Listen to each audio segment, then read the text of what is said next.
Bene ragazzi, bentornati sul canale Armessi Motivation. Per chi non mi conoscesse, in quanto abbiamo fatto una pausa con questa playlist, sono Sergei, alleno in questa scuola di braccio di ferro della Russia, del Kazakistan, quindi dell'Eurasia. Alleno per quanto riguarda proprio questa tipologia di allenamento, quindi oggi continuiamo a parlare in questa nostra playlist tutorial di come andare a costruire un allenamento appunto valido, un allenamento in cui progredire dal meglio nel braccio di ferro. Spero che già abbiate visto il come andare a strutturare i muscoli, quindi nella settimana, negli allenamenti specifici con i pesi appunto, i vari video degli angoli, degli esercizi specifici, delle tipologie, dei livelli di attacco, le periodizzazioni. Oggi mi vorrei concentrare a rispondere a certe domande che mi vengono fatte molto spesso da chi inizia, ma non solo, fondamentalmente in quanto ci sono molti atleti che si allenano banalmente con gli esercizi della palestra oppure facendo appunto powerlifting, integrandolo con l'arm wrestling, però interessandosi per lo più al braccio di ferro, in quanto la domanda è: come si allena un braccio ferrista, quindi con i pesi, quindi sia a livello di potenziamento, a livello specifico, come si allena nello split settimanale, quindi oltre ai gruppi muscolari in cui magari possono essere stato chiaro a spiegarvi, ma si allena in multifrequenza, in monofrequenza, quanta diversità c'è effettivamente da uno sport di pesistica al braccio di ferro, perché appunto noi ci alleniamo con i pesi, però in tutt'altra maniera ci alleniamo poi per lottare bene invece al tavolo. Dunque la differenza è veramente tanta, quindi se in altri sport appunto di pesistica in questo caso, non di contatto, avete la possibilità, anzi è importante andare a lavorare in multifrequenza, quindi andare a fare spesso quelle stesse alzate e focalizzarsi su quelle appunto per andare a crescere nei carichi, andare a separarle a livello dei movimenti in maniera da potenziare il movimento carente dell'alzata stessa. Qui ci focalizziamo appunto sul transfer al tavolo, quindi sul essere bravi poi a fare bracci di ferro, quindi come abbiamo già detto in passato, che non approfondiremo più di tanto, ma lo split settimanale comunque deve contenere tutti i muscoli che andiamo ad allenare per le braccia, quindi tutti i movimenti specifici in cui facciamo tante volte vari richiami, ma fondamentalmente ci alleniamo appunto in monofrequenza. Questo è fondamentale in quanto l'efficacia poi che andiamo a sviluppare da un allenamento in cui magari 3 volte a settimana facciamo cupping, ma lo facciamo in quell'un esercizio, 2 esercizi al giorno, ogni volta in maniera pesante, intensa, con il minimo di buffering, non ci dà quel dovuto progresso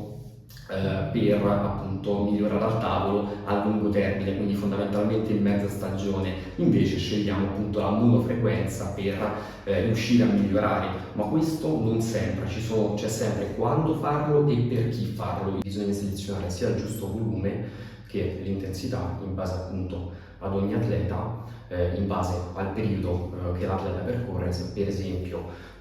io in mezza stagione mi posso permettere di fare 6-7 esercizi per ogni gruppo muscolare, fondamentalmente per la maggior parte dei gruppi muscolari, specialmente quelli più piccoli, un atleta giustamente dilettante farà 2 o non più di 3 esercizi, ma comunque ben splittati alla settimana, con i giusti richiami nei vari movimenti di connessione, che per una parte ci insegnano proprio poi come muoverci al tavolo, perché quando facciamo una pronazione eseguita al meglio, ovviamente non una pronazione isolata in questo caso, ma comunque ci insegna di già il movimento di apertura delle dita dell'avversario. Alleno comunque le connessioni, perché chiunque di noi nel braccio di ferro allena le connessioni, perché in fin dei conti, adesso prendendo l'esempio appunto il polso, quindi il cupping, tra l'altro un video che è già sul canale di come allenare il polso nella miglior maniera, andiamo sempre a fare dei richiami, quindi un giorno in cui non facciamo il polso, facciamo comunque le varie imitazioni che partono qui dalla connessione, perché l'imitazione di qualsiasi tecnica parte da una chiusura del polso, sia in back che in side pressure, appunto, in maniera da poi non perderlo al tavolo e da andare sulla pronazione dell'avversario. poi in qualsiasi modo appunto andiamo a tirare. Due esempi che penso appunto tutti riusciranno a comprendere, quindi appunto la necessità, l'utilità di fare imitazioni non col polso chiuso, a meno che non parliamo di side pura, quindi per lo più allenamento degli intrarotatori della spalla,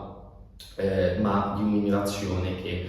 appunto comprende l'allenamento della connessione dell'esercizio specifico, quindi del movimento che poi andremo a fare al tavolo. A livello dell'atleta, quindi da quanto è anche condizionato, possiamo capire anche quanto spesso fare tavolo, quindi questa già possiamo chiamare multifrequenza, quindi un atleta appunto del mio livello, quindi un atleta senior, può tranquillamente far tavolo 3-5 volte a settimana, mentre un atleta appunto dilettante si deve limitare a quella volta di tavolo. Poi ovviamente questo dipende da più fattori, non bisogna sempre far spesso tavolo, anzi io stesso come atleti che porto a competizioni di alto livello, fondamentalmente io raramente sto poco al tavolo, al contrario di altri invece che si possono permettere tranquillamente di stare al tavolo una volta al mese, che può bastare appunto col giusto focus, la specifica con i pesi e con il giusto volume giustamente. Invece più vicino alla competizione, sia atleti senior che comunque degli esordienti e dei dilettanti appunto possono far tavolo già più spesso, ovviamente riducendo l'intensità, quindi focalizzandosi sempre e comunque sul recupero, però possono passare a fare di più quel lavoro appunto specifico, non tanto inerente alla forza, quindi ad andare a lavorare i movimenti più raramente, quanto farli più spesso, quanto fare le isometrie, quindi anche per dare un maggior recupero tendineo, andare ad allenare più spesso la velocità e appunto la tecnica al tavolo, quindi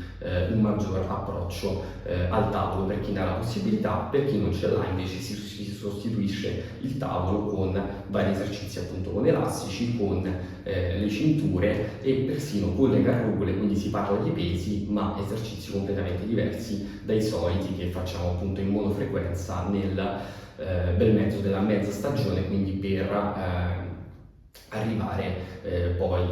ad aumentare il nostro livello settimana dopo settimana, mese dopo mese e anno dopo anno, per fare appunto la differenza raggiungendo i nostri obiettivi. Ragazzi, credo di avervi spiegato chiaramente il concetto che mi viene chiesto abbastanza spesso appunto dai ragazzi magari che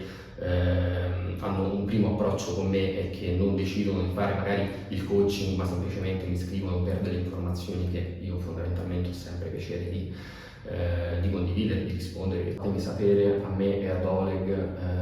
altri video che vorreste vedere sul canale.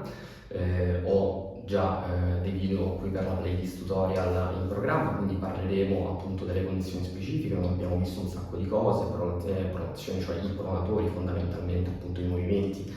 come dicevo, per aprire le dita, in cui fondamentalmente oltre al pronatore c'è una ancora maggiore connessione appunto al muscolo brachioradiale, quindi insomma di approfondire tutto ciò, anzi di parlarne la prima volta in realtà qui su YouTube. Per il resto seguitemi su Instagram per vedere i miei allenamenti, per farmi direttamente delle domande appunto lì, magari farò un Q&A a cui invece di rispondere nelle solite storie di Instagram posso rispondere qui su YouTube in maniera ancora più dettagliata, magari facendovi anche vedere qualcosa. Ad ogni modo il video di oggi ho preferito semplicemente fare una breve spiegazione e spero appunto di essere stato chiaro, anche se giustamente certe cose vanno messe in pratica e bisogna fare anche un approccio appunto diretto, perlomeno io con gli atleti con cui appunto vado a fare le mie programmazioni, o comunque ecco, non abbiate paura sicuramente di provare, mi raccomando evitate il sovrallenamento che è una delle cose peggiori, non vi allenate con le infiammazioni, recuperate al meglio perché il recupero è veramente fondamentale, perché appunto qui vi ho parlato tanto di volume, di allenarvi bene ma bene, oggi questo gruppo muscolare, domani quest'altro, dopodomani quest'altro, cose appunto già dette in altri video, però mi raccomando non esagerate perché tutto ciò è fondamentale, quindi la struttura nel programma, ma non abbiate paura di provare, andate con calma, fate le gare, godetevi su questo sport che è veramente bellissimo e noi ci vediamo presto.